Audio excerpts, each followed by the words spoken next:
What I can't get back. Welcome, everybody. John Zager, johnzager.com. How's everybody doing today? Good? Good. So the topic today for this podcast is what I can't get back. What a great topic. Boy, did I have some good blogs this morning. Please go back and read my blogs.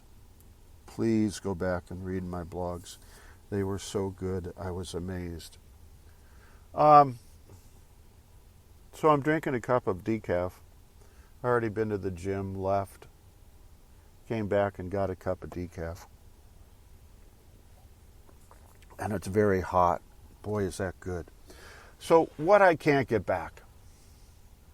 I'm just going to talk for a few minutes about some thoughts that I have and feelings, emotions, events. And you decipher for yourself if any of this podcast fits for you. I have the truck running.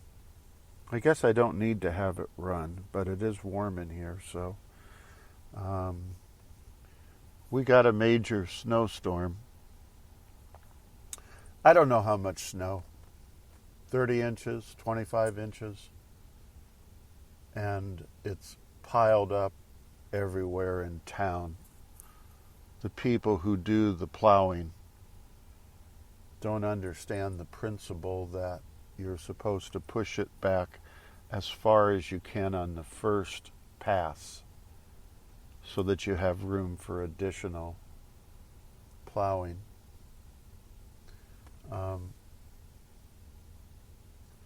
They just completely missed the boat and were overwhelmed by it. It'll be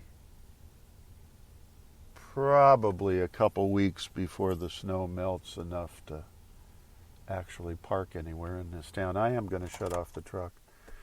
So, here's the podcast. You know, what I can't get back. A couple weeks ago, I recall this. I have coffee every morning. And for the most part, most mornings, it's grab a cup and go as I'm headed to the gym. And it's okay. But I remember a couple weeks ago, I stopped and I got a cup of coffee. It actually was at a place I normally don't get coffee, and just the way that they brew it, it makes it come out and look like tea or something. Hot chocolate.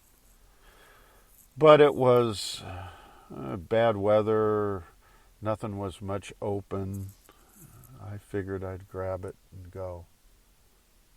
And as I got it to the truck, I opened the lid and looked in it, and it was like really good-looking black coffee. And I took a taste of it, and it was so delicious and exactly what I was looking for. And the flavor was great, and the taste was good. It was actually good, strong coffee, and I enjoyed it so much.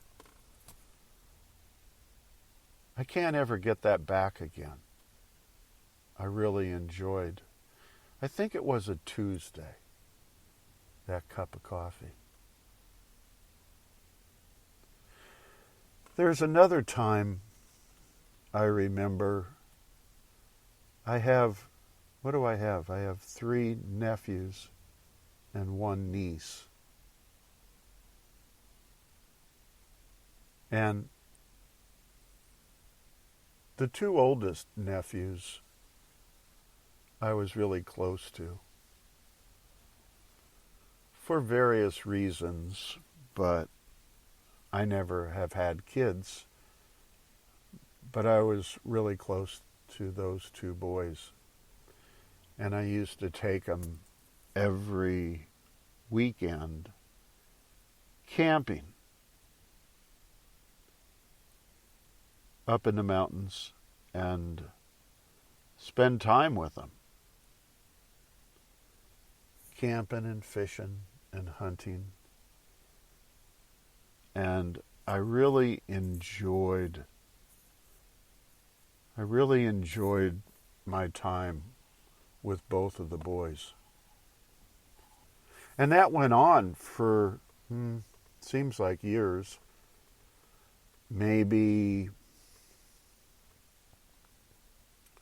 I don't know, 5 years? I mean, I don't know.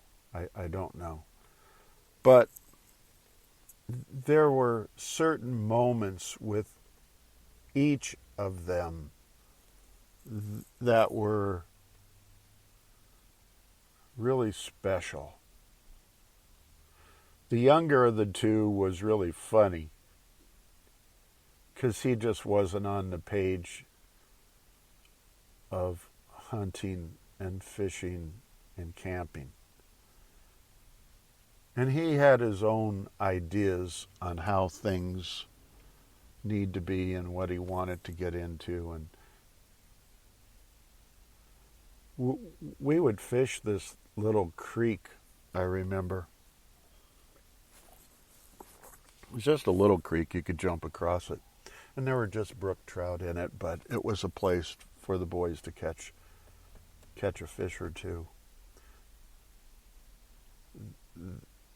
I think they had one fly rod, and maybe they had 2 fly rods. And the older one would listen to and try to copy everything that was being taught to him. He's having the time of his life, and he would catch a fish or two here and there and be really excited. And I'd look down the way, and the younger of the 2 boys was building a dam with rocks. He was down there building a dam on this little creek. He was damming up the creek. And all the fish, little brook trout, were swimming into the dam. And he would take a big boulder and pick out a little brook trout and throw this big, huge boulder on top of it and kill it. And that's how he caught his fish. Never forget that. Never forget that. I can't ever get that. I can't ever get that time back. I remember with the older boy, I bought him a down coat when he was younger and took him deer hunting. I remember this, and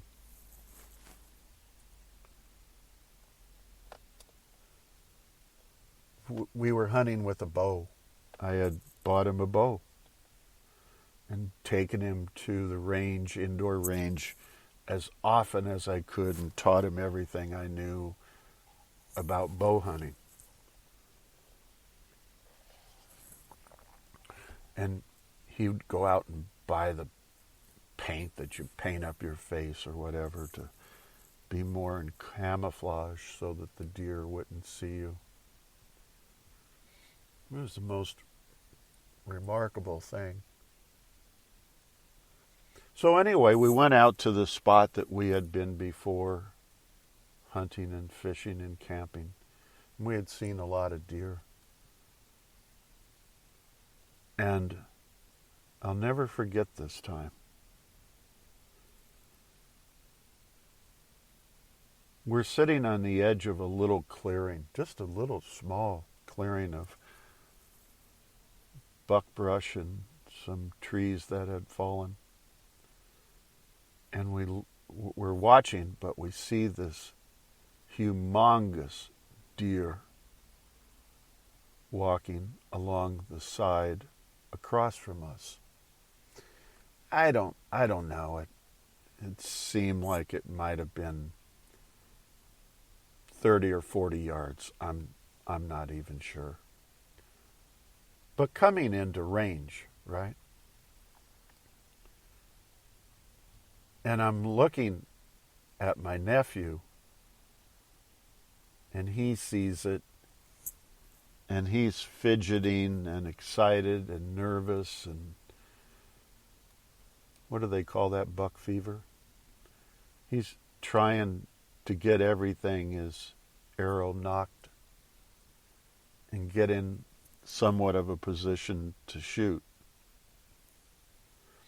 And the way I recall the story, I'm sure he has a clear picture of the way he recalls the story, was that he just wasn't going to get it done in time to release the arrow. So I stepped up on my knee there and drew an arrow and aimed as best as I could and fired. And if I recall, I went just underneath its brisket, underneath its head, underneath its neck. That's what I recall anyway, and I missed it. So we both took off slowly but quickly after this deer, because it wasn't completely freaked out, but it was moving out of there. And I'm not sure if we got another arrow off at it or not, but it must have had, I don't know, maybe 15, 17 points aside. It was huge. It was a record. And we missed it. We had the time of our life. It was an incredible opportunity that was there for us. But I can't ever get that time back. One other quick story about my older nephew. I think I bought him a shotgun, an 870 Remington. I'm not sure. Maybe he bought it himself. I seem to recall that I bought it. I'm not sure. And we had a goose pit that we sort of used out at, I think it was Black Hollow Reservoir, about 17 miles east of town. And it had, I think that's where it was. And it had snows and blues and specks that came in, some Canadas. And here comes a single snow goose from our left. He's on my left, my nephew. He sees it. And he's fidgeting, trying to get everything correct and organized and ready and blah, blah, blah, blah. And the bird's coming in really, really hard and fast. And if we don't do something quickly, we're going to miss it.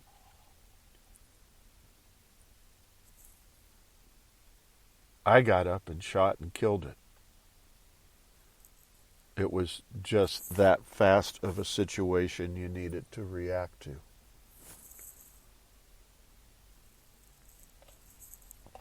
We were both happy. We both had a bird there amongst us. He never much talked about that, but I'm sure he was upset that he didn't get to shoot, wasn't ready. Probably at the deer or the goose. And I recall saying to him on both occurrences that, you've got to be ready all the time. It's a life's lesson, right? No matter what you're doing, if it's work, if it's recreation, you've got to always be on your A game. But you know what? I can't ever get that back again. And there's many, many, many, many more times with my two nephews that I just cherish.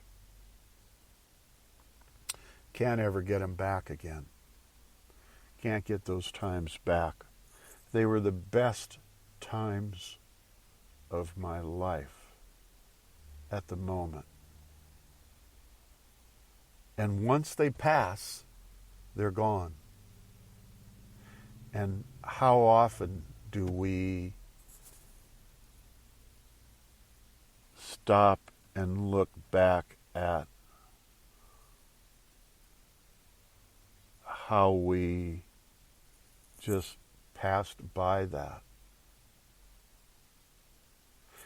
You can't ever get it back. And how often do we realize how important that particular time was? And will your life ever be that good again? There's some other many, many, many, many situations. I've traveled all over the world, a couple, 2, 3 times. I remember one time in Taiwan. I had met a man out of China. Might have been Beijing. He was an international businessman. He liked to do trading, international trading, buying and selling. And he decided to take me under his wing and into his family, so to speak, and teach me. We were in Taiwan to talk to one of our partners over there and to also visit some of the various companies that were making products for us that we were selling in other parts of the world, or that we could sell in other parts of the world. It was a wonderful experience, and we had gone to the black market in Taiwan one night, and I remember I found this Seiko watch. It had a yellow face, big dial on it. I don't know, it was like $1,000 watch or something in America or whatever. And for some reason over there in the black market, I think I was looking at, and I don't recall, maybe a couple $100 or something. And it was a beautiful watch. I had it for 20 plus years. And then I took it to a jeweler because it had gotten wet inside, and he actually screwed it up worse and broke it. I've since ordered another one from Taiwan, but it's not quite the same. Close, Seiko. But that time in the black market and everything, getting that watch and being with that gentleman that was teaching me international trading. It was about that time and that relationship with him. And it's a time I can't ever get back. It was a time I cherished. I just was overwhelmed with the joy of experiencing all that he was teaching me and all of the world that I was getting to see. But it's a time I couldn't get back. I can't get back. And I am so sad that I didn't put even more pleasure into that relationship and that experience and those events with that guy, that gentleman that was teaching me. Can't ever get that back.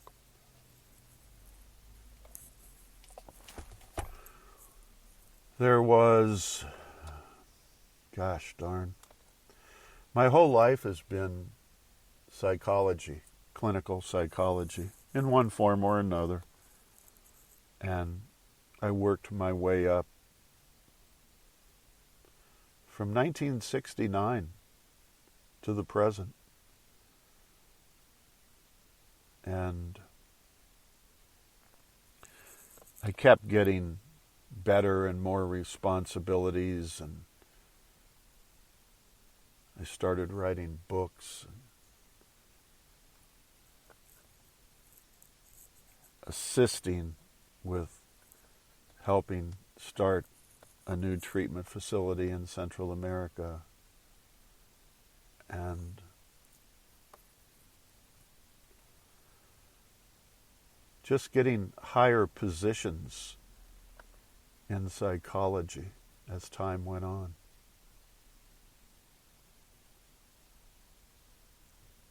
And I did well. I can't imagine the amount of people I saw in the, 45 years I've done that. Thousands of individual people I assisted in guidance and counseling and therapy and just all kinds of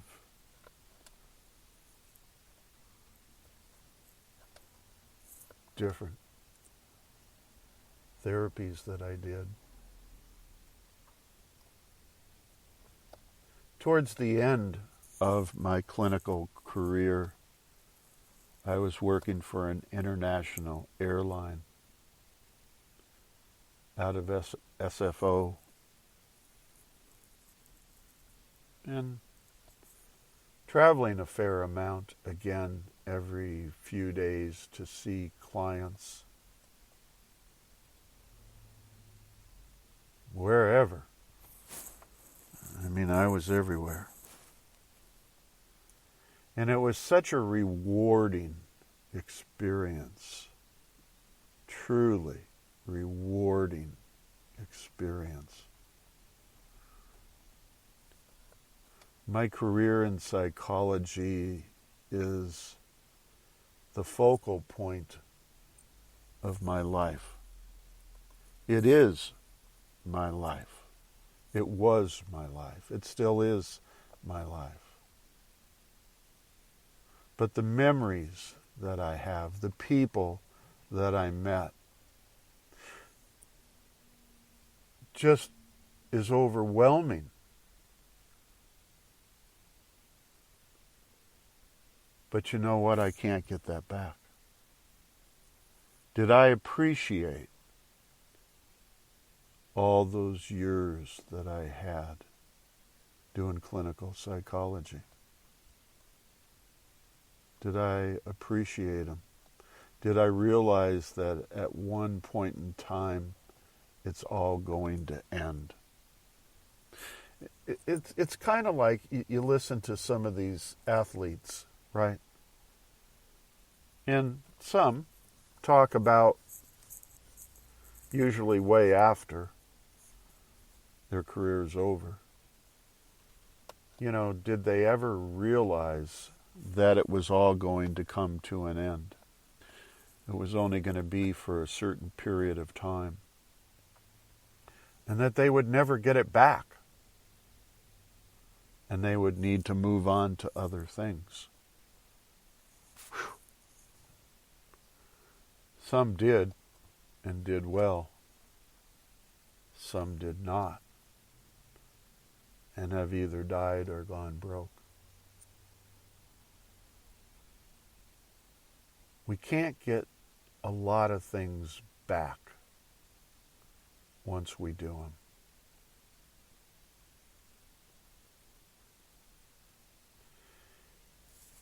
Here's the takeaway. Here's the takeaway. Along the road of my life, I, like everybody else, have made mistakes. And maybe not made the best of decisions from time to time. For reasons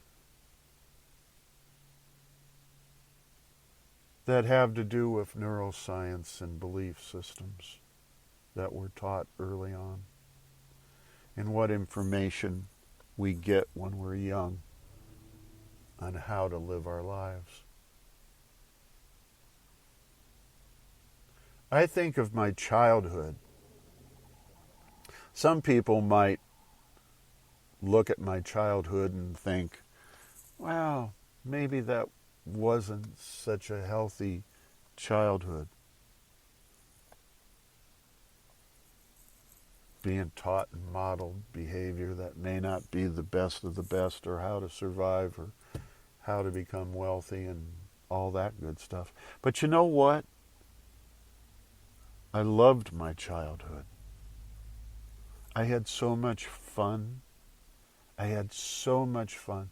I had such an imagination. I knew exactly what I wanted to do with my entire life, all the way to the end. I had everything mapped out. It was the best of the best. It was the best of the best. I got a brand new 69 Camaro off the showroom floor. I went to a private prep school, all for boys. I went to a private Jesuit college, graduate school. I participated in sports and excelled at the state level. I accomplished what I was not supposed to accomplish. I loved my father. I loved my mother. They both did the best that they could with what they were taught and modeled. But it was the best of the best childhood for me, but I can't get it back.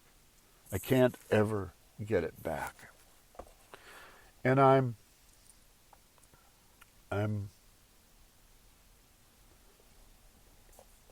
not going to throw rocks at it now. I'm just not going to throw rocks. One last story. So, I understand the importance, the value of family. I was always kind of an independent kind of guy with a clear picture of my life and where I was going. It had nothing to do with being selfish. It had to do with living my life to the fullest and having no regrets when I get older and turn around and look back.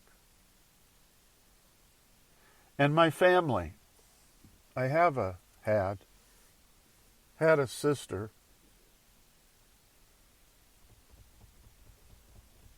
She passed away, I don't know, 3/4 of a year ago or something. My family has never told me that my sister died. That'd be my brother-in-law,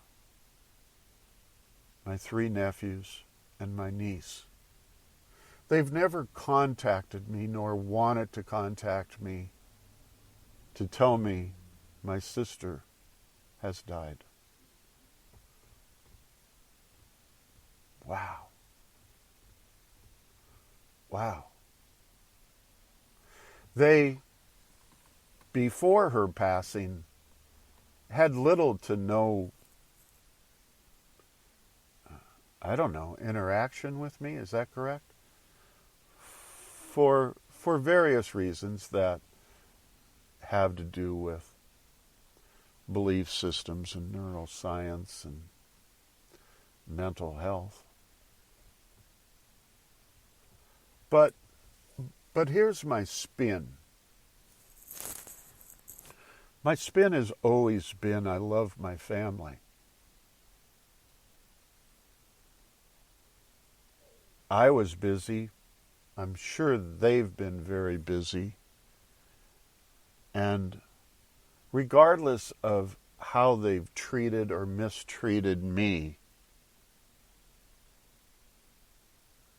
I love them.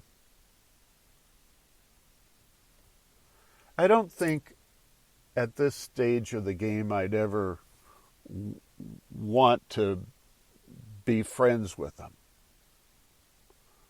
or have a relationship with them ever again. But you know what I had with them I can't get back. And I sort of wonder if they're even on the page intellectually that they understand that concept. I don't think they do or ever have. But I love my family. I loved my family.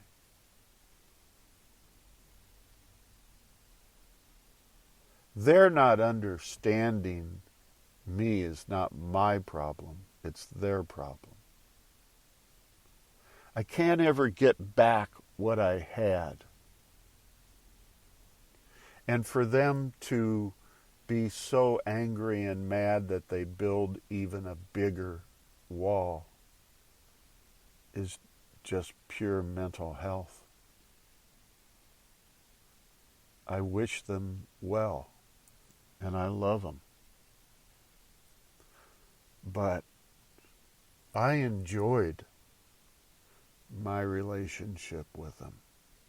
And I have no reason to ever throw rocks. Just not in my makeup. That's just not in my makeup. So the takeaway is pretty clear, and I hope everybody understands it, that we can't get things back. We just can't get some things back.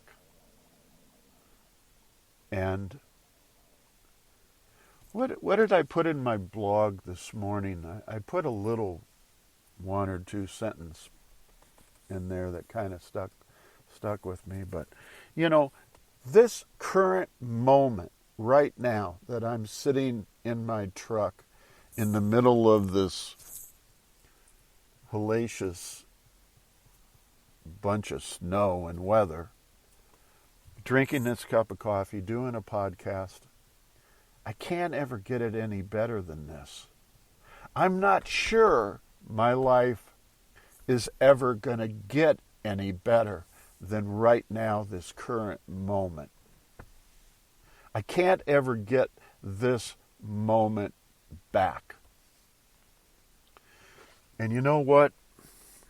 I have no regrets.